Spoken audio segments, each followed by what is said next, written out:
Creating a record from a comfort of your home has never been more accessible than it is nowadays. Musicians like Jacob Collier and Billie Eilish showed us that it is possible to win a Grammy for a record that you literally made in your bedroom. In this video, I'd like to share with you 5 essential skills that you need to master to be able to record and release your own music without spending thousands of dollars on expensive studios.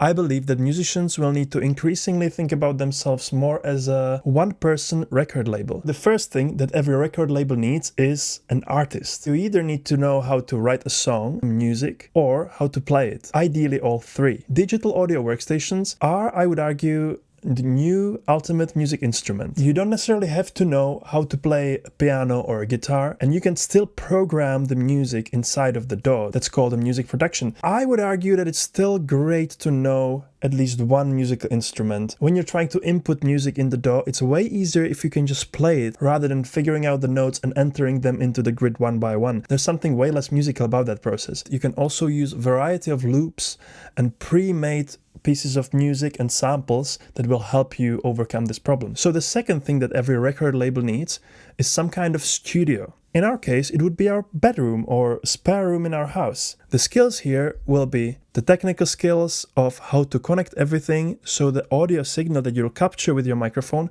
actually goes to your laptop. It changes into ones and zeros and then you can modify it. Recording skills, how to adjust the gain, for example, that's the level of sound that's going to your computer, how to position the microphone, how to acoustically treat the environment you're in. You can use blankets, pillows, everything. It's all possible to do at home. And there's many videos on YouTube for each of them, so I thought I would just do an overview for you so you know where to look. When everything's recorded, every record label needs someone who is going to make the things sound actually great. This is something that can be easily overlooked, and sound engineers who spend hundreds of hours on the tracks we used to listen on radios are sort of unsung heroes because we don't know about them much. But their job is crucial, super important. You will need to learn how to edit, mix and master your tracks. These 3 terms can be confusing, so I'm just going to quickly tell you what they mean and what you need to learn if you want to be one-person record label. So what editing is basically picking out the best parts and putting them together in a way that it forms the basis of our song. Mixing is slightly different. Well, we take all these tracks we edited and we adjust their sounds by adding different plugins like equalizer, compressor, reverb and delay, flanger, modulation and all that, and we create the sound we're looking for. We can manipulate the space through reverb plugins. We can make sound more dynamic or less dynamic. We can adjust volumes and where the instruments lie in the stereo spectrum. All of this stuff is happening in the mixing phase, so you'll need to learn how to do a little bit of that as well. All of these different skills are their own fields of studies. So there are people who spend all their life just mixing or just mastering or recording. If your goal is to just post music online, it doesn't need to be perfect. You can notice that most of us are listening to music on our headphones anyways, so the quality of the recording isn't that big of a deal anymore. Now, I'm not saying that it isn't important. I really deeply admire the craft of mixing engineers, but I'm just saying that even with videos, we sometimes appreciate more the raw video that someone shot on their phone over a highly produced video that doesn't have the soul in it. I don't know about you, but I sometimes prefer to listen to a live performance over an album record that is objectively sounding better, but the live recording has some vibe to it, some energy that just makes me like it more. A lot of people don't allow themselves to release something because they feel like they need to get permission from someone that it's good enough. We are all exploring and we are all getting better every day. So as long as the song is good and it has a energy and vibe, it can be enjoyable for someone. Trust yourself and just try it. The last skill in the studio part is mastering. And this on the beginner level is quite simple.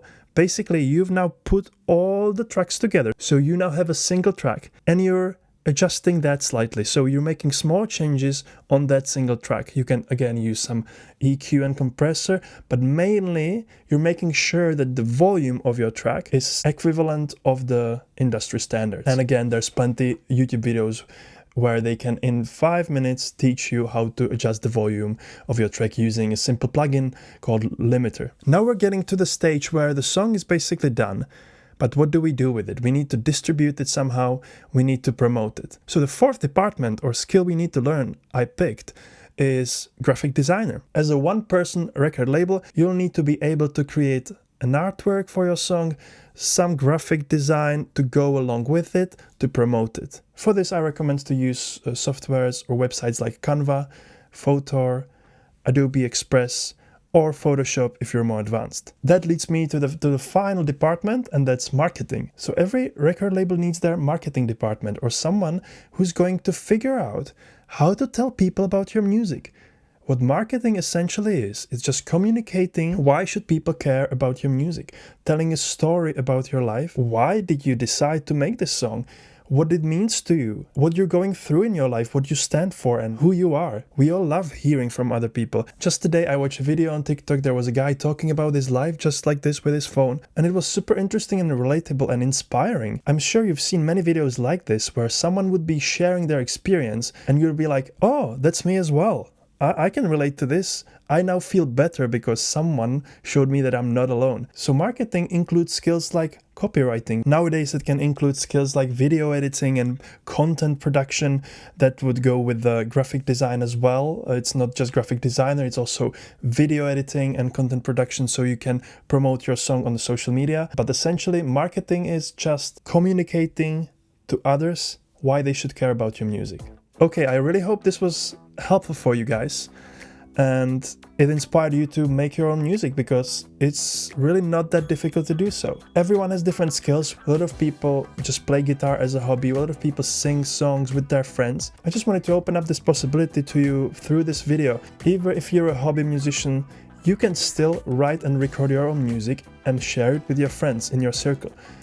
We won't be Jacob Collier or Billie Eilish anytime soon, of course, but that doesn't mean that people can't enjoy listening to what we have to say and to our creations. It's just up to you whether you're happy with the result and whether you're happy to post it. Thank you for watching. Please consider subscribing if you're into home recording, songwriting or guitar playing, and see you in the next video. Keep it funky, guys.